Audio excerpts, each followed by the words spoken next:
Hello, welcome to Oxford Heirlooms. In this video, I'm going to be sewing the French seams on the sides of the two day gowns. Now, as you can see, I've already got them pinned along the sides. So since I don't like to start sewing on lace, I'm going to start sewing down at the hem. Let's see if I can zoom in, or at least get the sewing machine in frame.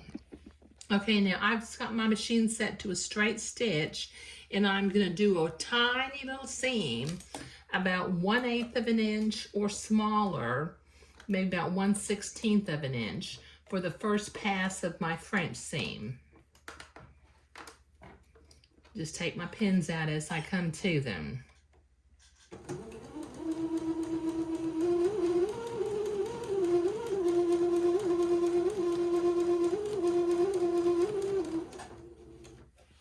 Okay, and after I get these first tiny seams sewn, I will go to the ironing board and press my seams to one side, and then I'll come back and do the second pass of the French seam.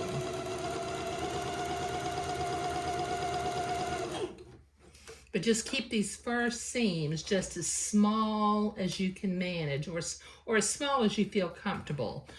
You can always, if you don't feel like they're small enough, you can trim them.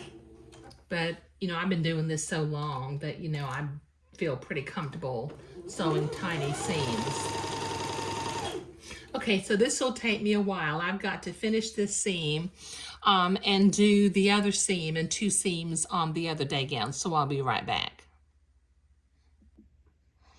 Okay, I've got all 4 seams sewn, but as I'm looking at it, I've got a few little fuzzies since this fabric has been handled a bit, and the body of the day gown was cut a little bit on a bias.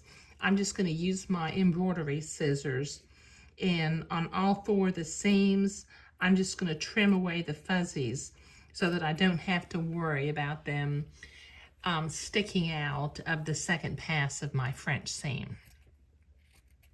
So this will take me a minute to get all 4. And then I'll go get all 4 trimmed, and then I'll go to the ironing board and press my seam, and then I'll be ready to sew the second pass of the French seam. Okay, so I've been to the ironing board and I've pressed those seams. Now, using a straight stitch and a little bit less than a 1/4 inch seam allowance, I'm going to sew the second pass of the French seam.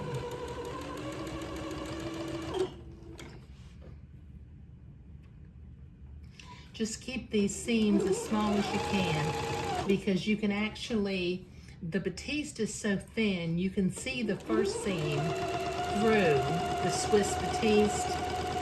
And since we trimmed it, we can sew fairly close to it and keep our second seam of the French seam as small as possible.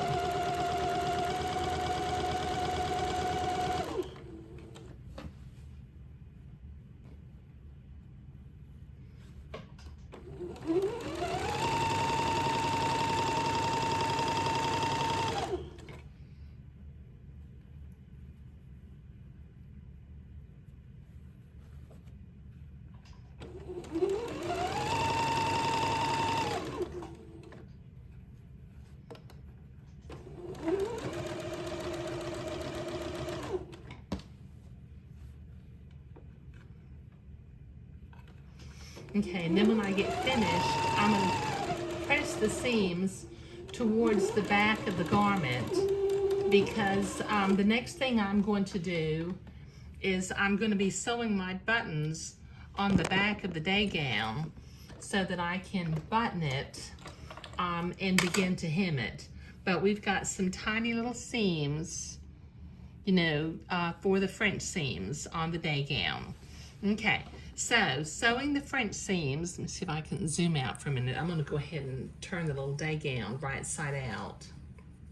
Sewing the French seams on the side of the garment was what I was doing today. Okay, and like I said, I will go to the ironing board and I will press these toward the back of the garment. I've already done the little girl day gown. Okay, but thank you.